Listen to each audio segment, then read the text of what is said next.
É claro que tudo isso tem impacto também na saúde mental, né? De pais, crianças, adolescentes, como pais devem se comportar, como os adolescentes podem ajudar também denunciando, né? Se perceberem que estão acessando conteúdo inadequado. Vamos conversar com o Christian Dunker, que é psicanalista e colunista aqui do UOL, nosso colega. Boa noite para você, Dunker. E aí, meu amigo, Boa você noite, chegou a professor. ver esse reality show? O que você achou, assim, do ponto de vista de quem analisa o comportamento humano, né, por meio da saúde mental? Triste demais, né? Triste e, de fato, não consigo pensar um cenário pior do que esse, do ponto de vista, assim, dessas crianças, desses adolescentes, né? Tanto do ponto de vista, né, da sexualidade, né? Sexualidade que pode, deve, precisa ser vivida por cada qual ao seu próprio tempo, né? Mas que está sendo ali turbinada, que está sendo acelerada. E a gente sabe que isso não faz bem. Em segundo lugar, a gente tem ali uma instrumentalização.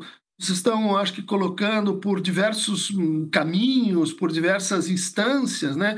Então, tem os pais que, até onde eu pude entender, assinaram um termo de que os filhos poderiam participar desses reality shows. Tem o promotor e tem as big techs, que, numa atitude cínica, né, estão produzindo um palco para que todo mundo, todos os que frequentam, né, encontrem uma satisfação, muitas vezes eróticas, de ver ali os primeiros contatos, os primeiros beijos, as primeiras carícias, que lembram cada um, né, do seu próprio encontro com a sexualidade, só que às custas de um sujeito que está desconhecendo, em alguma medida, a sua própria posição. É como se você pegasse assim, uma câmera, levasse para a vida íntima, expusesse isso para todo mundo e dissesse: olha, isso não tem consequências, né? Ignorando que como essas crianças, como esses adolescentes vão olhar para isso daqui a 5 anos, daqui a 10 anos, né? Quer dizer, o potencial traumatogênico de uma experiência como essa é incalculável, né? Porque você está ali diante de algo que poderia já ser vivido retinto de culpa, de vergonha, etc., que são afetos que estão permeando a nossa relação com a sexualidade, só que de uma forma, vamos dizer assim, exposta no palco, né? No espaço público. Isso é terrível, né? Isso é terrível. Isso pode levar a uma inibição da sexualidade, a um recuo em relação ao outro, a efeitos, vamos dizer assim, de se sentir abusado, né? De se sentir objeto de uma verdadeira perversão, né? É. Assim, no sentido clínico do termo. Não porque a gente tem práticas ali que beiram a pedofilia, que são propriamente pedofílicas ou exibicionistas, mas porque a estrutura da situação ela mostra isso. Tá todo mundo rindo, né? Do quê? Do fato de que eles não sabem direito o que estão fazendo. Eles estão Christian, descobrindo o que eles estão fazendo, né? Isso é péssimo, isso é uma soma de elementos deletérios para a saúde mental, para a vida dessas pessoas, muito grave, né? Quer dizer, o que pode acontecer? Desde nada, é possível que você passe por isso e diga, bom, passou por um outro canto da minha subjetividade, até, assim, prejuízos gravíssimos, né? Que você pode ter aí com a exposição instrumentalizada da sexualidade dos outros, né?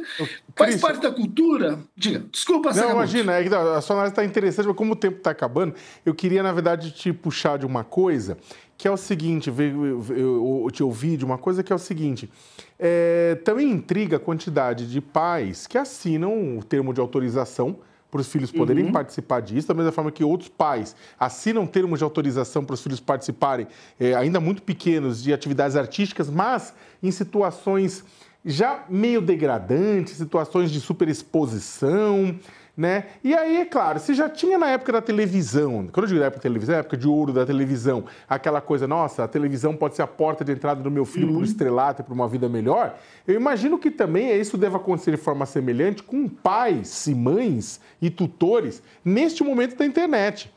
né? E eu queria que você falasse como é que fica isso, porque se de um lado tem todo isso que você está analisando, do outro você tem famílias que torcem para que os filhos participem desse tipo de coisa, no sentido de ascensão social, ou no sentido de exposição, qualquer coisa nesse sentido, independentemente do conteúdo a que eles estão submetidos, né?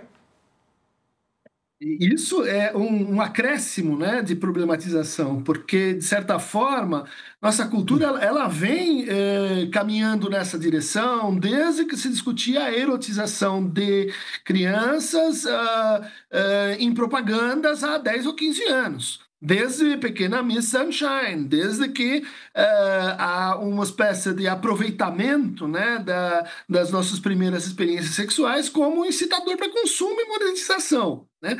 Agora, quando isso é feito pelos pais, eu acho que a gente tem aí uma grande lição, né, Sakamoto, para aqueles que dizem assim: olha, a educação sexual deve ser assunto das famílias. Os pais sabem o que é o melhor para os seus filhos. Não sabem. Olha o que esses pais estão fazendo, né? Estão, no mínimo, né, colocando a criança, né, como uma fonte de renda, às vezes para a família, algo que por si só traz uma série de complicações, que exige cuidados, né? Pode ser feito, mas que exige cuidados. Até que nível, né, que esses sujeitos, que são essas crianças, né, estão consentidos, têm condição de consentimento, e até que ponto estão sendo empurrados para uma situação dentro da família que é dramática, né? Imagina se der certo, né? Então daí a família, ou aquela monetização serve de renda. Se der certo, deu errado, né? Se der certo, a sexualidade e a constituição desse sujeito está comprometida por pais que estão abusando da imagem de seus filhos. É tecnicamente isso que está acontecendo. Terrível, né? Cristian, obrigado, viu, por nos atender. Também sempre um prazer te ouvir. Estava com saudades de você aqui no Segunda Edição. Um abraço. Chama que eu vou. Abraço. Ó que a gente Abração. chama.